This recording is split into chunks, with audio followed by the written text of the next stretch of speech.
One Saturday morning, a group of teenagers arrives at their high school to serve detention for different misbehaviors. Among them is Grover Jones, who technically isn't being punished. He only came because he's interested in a troubled girl in the group, and this detention is the perfect chance to get close to her. The athletic coach supervises everyone and assigns basic cleaning tasks around the courts and bleachers.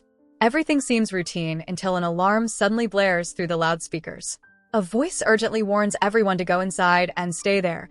There's been an accident at the town's chemical plant, and the facility is now burning out of control. The coach quickly gathers the students and leads them to the basement for safety.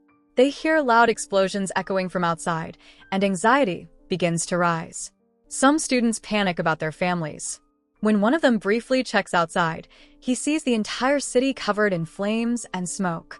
Some want to escape and go home, but others warn that the air might be contaminated and the fire is spreading. They try calling for help, but their phones and internet are completely shut down. They are isolated. Night falls. Exhausted, they settle in and try to sleep. Grover, unable to rest, hears a noise and walks through the hallway. He passes a classroom where one student sleeps tightly gripping a knife. When Grover heads toward the bathroom, he suddenly encounters another student whose eyes are swollen and bloodshot. The student whispers chillingly, "Everyone is dead." Soon another girl shows the same disturbing symptoms, disoriented and vacant. The coach tells everyone to rest while he watches over the 6 students. But calm doesn't last. While the captain of the football team is kissing his cheerleader girlfriend, the school janitor appears completely transformed, eyes bulging, skin pale, and violently aggressive. He lunges at the boy, who barely defends himself with a metal bar. The group panics and rushes to find the coach. But when they arrive, the infected students are already tearing into him, devouring him alive. Chaos erupts. In the struggle, Grover's sister, Mary, is bitten on the leg. He manages to pull her away and tries to take care of her, but deep down, he knows the infection is spreading. As hours pass, Mary begins to change. Her senses sharpen unnaturally. Even playing her violin causes her fingers to bleed. She is the first to spot a zombie outside one of the doors. Realizing they must now survive, the teenagers barricade the school, ration food, and one student builds a shortwave radio. The radio works, but the boy operating it secretly speaks with someone on the other side and keeps it hidden from the group. Mary overhears his conversation. When he realizes she knows, he tries to silence her. Grover finds her first and protects her, but her transformation becomes undeniable. For everyone's safety, he restrains her. However, in a moment of distraction, she escapes and kills one of the boys in the locker room.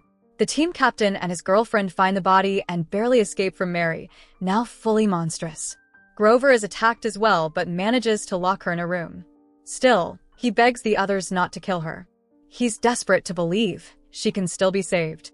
Meanwhile, secrets begin to surface. The radio boy confesses he thinks the group should keep Mary alive only to study her. The team captain is diabetic and close to running out of insulin. One girl is 8 months pregnant. Grover's crush was caught stealing flammable chemicals from the school before the explosion, meaning she might be connected to the disaster. Worse, it's discovered that the radio boy has been torturing Mary with a blowtorch in secret. Grover, torn between love for his sister and the group's fear, reaches a breaking point. He believes Mary is suffering and decides he might be the one who has to end it. Meanwhile, the football player begins to hallucinate. He imagines seeing his dead friend in a bathroom mirror, and in a panic, he starts tearing down the barricades to escape the school. The boy with the knife chases after him to stop him. Outside, a group of zombies, now led by a fully transformed Mary, presses toward the entrance. The knife-wielding student eventually catches up and knocks the football player unconscious. When the others arrive, his girlfriend explains the truth. He's diabetic, and without insulin, he will die. The group splits up to search the school for any remaining insulin. During the search, the football player drifts into a vivid dream. He sees himself healthy again, resting on a couch. His girlfriend sits beside him, flirts with him, and begins kissing him. Suddenly, his dead friend appears and warns him, saying, "Don't you see her? Don't you realize?" When he looks again, the girl in his arms has become a zombie. Elsewhere, while searching lockers, some students find alcohol and start drinking to numb the stress. Grover, heartbroken over his sister, grows quiet and withdrawn. The football player's girlfriend stays by his side, stepping away briefly to get water. The radio operator intercepts her and begins manipulating her emotionally, prying into her insecurities. Later, he secretly finds 2 insulin injections in a refrigerator, but when confronted, he lies and denies it. He even disposes of part of the insulin and only gives the rest to her in a suspicious, half-hidden way.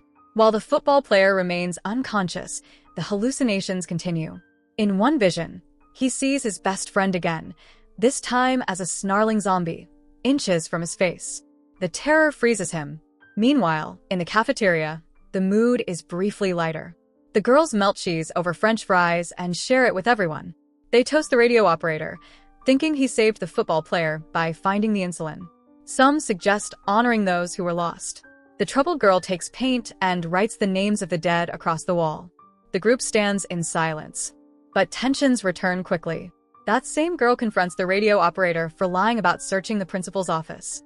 He insists he didn't find anything, though everyone can feel he's hiding something. Then, a new problem. The school's water supply is gone. They find on an old map that there are emergency gas masks stored in a shelter, but the pipes and access points are outside, right where the zombies roam. They must go out, or die of dehydration.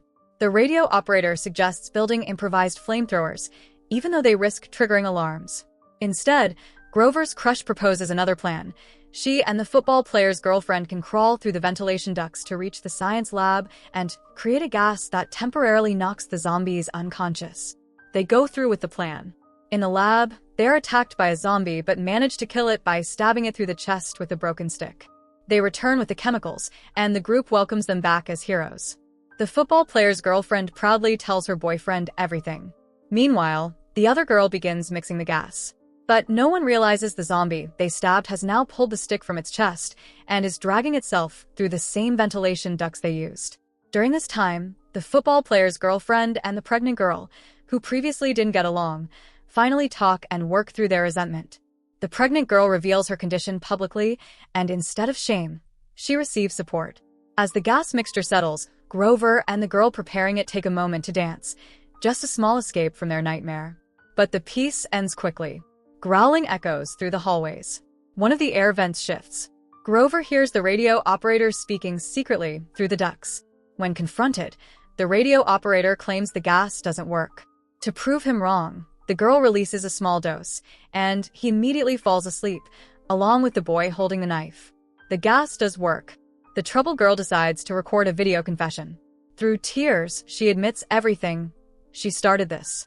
She accidentally triggered the explosion at the chemical plant while trying to get rid of a truck. The entire disaster was her fault. The group begins their operation. Grover, the football player, and the gas maker release the chemical into the hallways, putting the zombies to sleep long enough to reach the shelter and retrieve the masks. But the timing is wrong. The radio operator wakes up much earlier than expected. The sleep effect is far weaker than they calculated. Grover reaches the masks, but the box falls to the floor. He inhales the gas and collapses. The pregnant girl realizes the mistake and screams that the effect won't last. Everyone retreats, but Grover is left behind. They are forced to close the door. Grover awakens surrounded by zombies and fights desperately, screaming for help.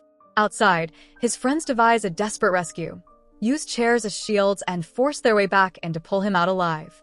Meanwhile, the radio operator, the cheerleader, and the knife boy enter the cafeteria and once again face the lab zombie. When it lunges toward the radio operator, the cheerleader reacts and drives a knife through its skull, killing it for good. Relief hits them, but the cheerleader breaks down emotionally, crying alone out a window. Her boyfriend tries to comfort her, telling her she didn't kill a person, it was already gone. But she only asks to be left alone. Outside, through the windows, a thick orange haze covers the skyline. Then comes the worst news yet. The filters on nearly all the masks are damaged. Only one mask works, which means only one person can go outside. And now they must decide. Who will it be? So that's it. Hope you enjoy the story. Subscribe and press the bell icon for more videos.